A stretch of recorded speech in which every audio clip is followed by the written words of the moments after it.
Ladies and gentlemen, here I am with Charles Antis, and Charles is deeply rooted in the Ronald McDonald House community. And how did you get into this whole thing, Charles?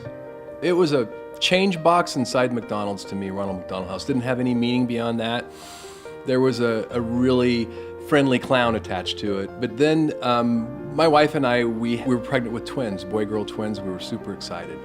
And this is about 4 years ago, and everything's wonderful, and my wife was having an amazing pregnancy. And then suddenly overnight, she developed preeclampsia, and the doctor said the babies need to be removed in 24 hours. And so there was a cloud that hung over us, and there was a quiet, somber mood. Until the next morning after the babies were removed, we looked at our babies, and my son looked like an old man. They were about 7 weeks premature, and suddenly we hoped for the best, but we were afraid for the worst. And we would come to the hospital twice a day to see our kids, to have that 2-hour skin on skin. And we often wouldn't talk, we'd be afraid, we didn't know what was going to happen. We felt like, as do parents with premature children most of the time, that our children wouldn't be there. And so under that duress, we started going to Mission Vale Hospital, to the CHOC unit, to the NICU, every day, twice. And when you do the skin on skin, it's real important to have that uninterrupted time so you can bond with your baby and help their health. And we had two. And I remember one day I'm running to my skin on skin. I'm watching them comfort me, but I'm not really taking it in. Wow, we live by, we're okay. And then one day I got there late, and I have gastroesophageal reflux disease, like acid indigestion. It just can be really bad. And here I am, I'm gonna hold my kid, and my stomach's in a lot of pain. And that day I walked in, they offered me a granola bar. And when I ate it, it was like this amazing moment, because I finally heard all the messaging and I got the model. They're there to comfort me. There's 2 dedicated rooms for CHOC for families to spend the night.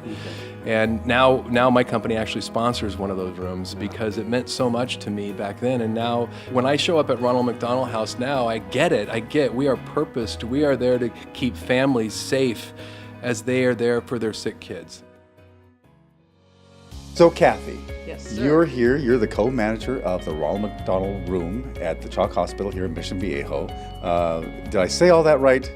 Yes, you did. Very good. This is a little bit different than the houses. This is, tell us about how this is a little bit more unique than we'd find in a house. Well, this is the family room, so we have 2 sleep rooms. We have a kitchen, a small kitchen. We serve the families on this 5th floor, newborn to 18 years of age, and we're here to serve the families. So our main job is to comfort and care for the families of the sick children that are on this floor.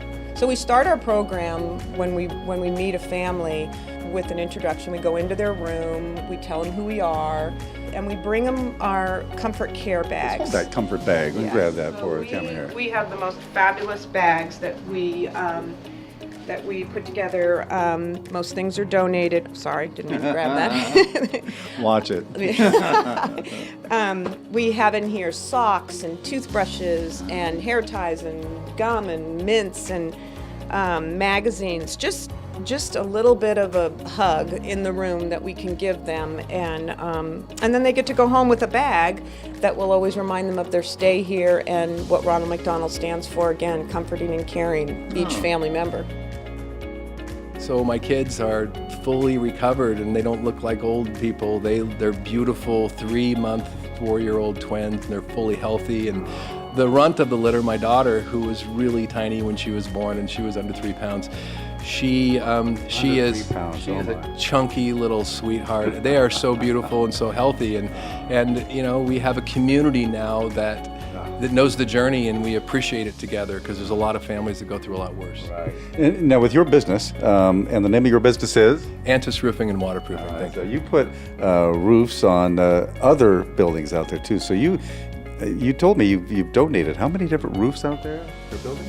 Well, our donation kind of started because we just never could say no to somebody just because they didn't have the money to pay if they had a leaky roof, because we're purposed to keep families safe and dry.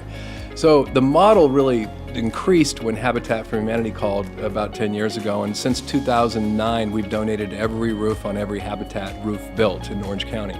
We also take care of the roof here. The roofing industry, which I'm a board member of the National Roofing Contractors Association, now takes care of all the Ronald McDonald House roofs, all 186 of them, and that is a big passion of mine to make sure that happens. And it's a powerful thing when something hits your stakeholders in a big way, like the way those purposed people that work at Ronald McDonald House show up for those families. So, You talked about CSR earlier too, and I was unfamiliar with that term, but that's had an impact on your business too, hasn't it? Absolutely. And tell our audience a little bit about CSR and how that's affected your business. Okay, well, corporate social responsibility is one of the terms that describe doing well by doing good. We believe that if we're generous with the community, we are a more rich company. CSR to me is when companies have a moral voice and they put their money when their mouth is, and they get up every day thinking they can make the world a better place. Fred and Fran Hill are two of the most beautiful people I've ever met in my life because of their passion, not because of, they're not architects, they don't build the structure, but because of their passion and who they are. They built the first and longest lasting and most impactful CSR model ever. It started in the 70s because they cared for their sick daughter, Kim. And with that passion, they found a way to help everybody with sick kids all around the world. And the impact of what Fred and Fran has done, that model, that CSR, that doing well by doing good, give back model started with Fred and Fran Hill. So there's like a little pause I want to have, and we honor them for what they've done for not only all of these families, but for the entire world of commerce who's trying to have a business that impacts the community.